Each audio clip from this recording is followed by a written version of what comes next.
আসসালামু আলাইকুম। আজকে অনেক অনেক সহজ একটি রেসিপি করে দেখাবো। ছোট মাছ চচ্চড়ি রান্নার সেরা রেসিপিটা এখন আপনাদের সাথে শেয়ার করব।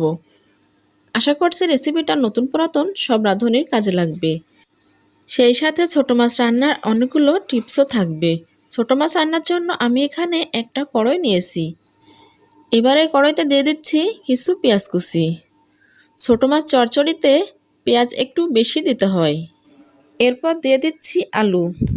আমি এখানে বড় সাইজের একটা আলু চিকন কুচি করে কেটে দিয়ে দিচ্ছি। আর আলু দিতে না চাইলে দিবেন না, বাকি প্রসেসগুলো একই থাকবে। এবার দিচ্ছি চা চামচের 1 চামচ রসুনের পেস্ট, চা চামচের 1 চামচ হলুদ গুঁড়া, চা চামচের 1 চামচ ধনিয়া গুঁড়া, চা চামচের 1 চামচ লাল লঙ্কার গুঁড়া, চা চামচের 1 চামচ লবণটা টেস্ট অনুযায়ী।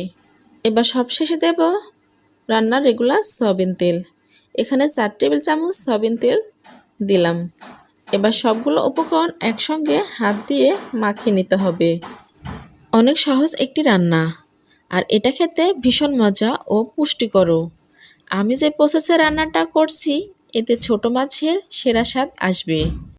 এবার কষলাতে পেঁয়াজ আর আলু নরম করে নিতে হবে এবং পেঁয়াজ আর আলু পানি ছাড়বে।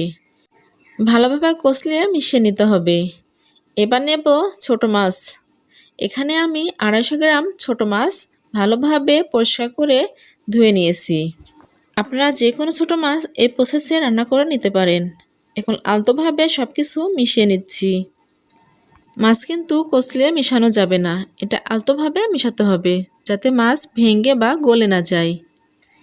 ছোট মাছ কাটা বা পরিষ্কার করা একটু ঝামেলা থাকে, কিন্তু রান্না করা অনেক সহজ, খেতে অনেক মজার হয়।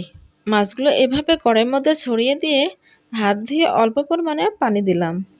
আমি এখানে 250 গ্রাম মাছ রান্নার উপকরণ দিলাম। আপনারা কমিয়ে বা বাড়িয়ে নিলে সেই হিসাবে দেবেন। ছোট মাছ রান্না কত সহজ। এবার দেব টমেটো কুচি। এখানে 2টা মাঝারি সাইজের টমেটো কুচি করে দিলাম। তার সঙ্গে দেব কাঁচামরিচ, 3-4টা কাঁচামরিচ মাঝখান দিয়ে চিড়ে উপর দিয়ে এভাবে সাজিয়ে দিলাম। সবগুলো সাজানো হয়ে গেলে ঢাকনা দিয়ে ঢেকে এবার রান্না করব 10 মিনিটের জন্য। 10 মিনিট পর আবারও ফিরে আসলাম। এবার ঢাকনাটা উঠিয়ে দেখব মাছের ঝোলটা অনেকটাই টেনে আসছে। আমি আগে বলেছি ছোট মাছ রান্না করতে সময় বেশি লাগে না। এবার আলতোভাবে একটু নাড়া দেব। এখানে আলতোভাবে নাড়তে হবে যেন মাছটা ভেঙে না যায়। এবার ঢাকনা দিয়ে ঢেকে রান্না করব 3 মিনিটের জন্য। চুলার জাল কমিয়ে মিডিয়াম আঁচে রেখে রান্নাটা করতে হবে। 3 মিনিট পর আবারও ফিরে আসলাম। এবার 2 হাতনটা ধরে এভাবে একটু নাড়া দিয়ে নেব। মাছটা প্রায় হয়ে আসছে। আবারও ঢাকনা দিয়ে ঢেকে 1 মিনিটের জন্য রান্না করব। 1 মিনিট পর ঢাকনা উঠিয়ে দেখাবো আলুটা সিদ্ধ হয়েছে কিনা। আলুগুলো অনেক সুন্দরভাবে সিদ্ধ হয়ে গেছে। ছোট মাছের চচ্চড়িটা রান্নাটা হয়ে গেছে।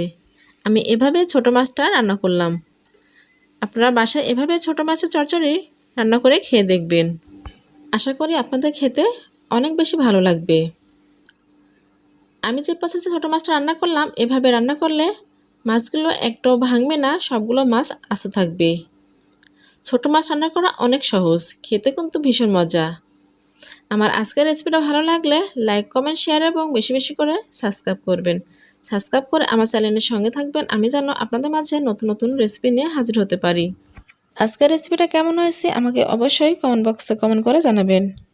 সবাই ভালো থাকবেন, সুস্থ থাকবেন। সবার সুস্বাস্থ্য কামনা করে আজকের মতো বিদায় নিচ্ছি। আবারও হাজির হয়ে যাব নতুন কোনো রেসিপি নিয়ে। আল্লাহ হাফেজ।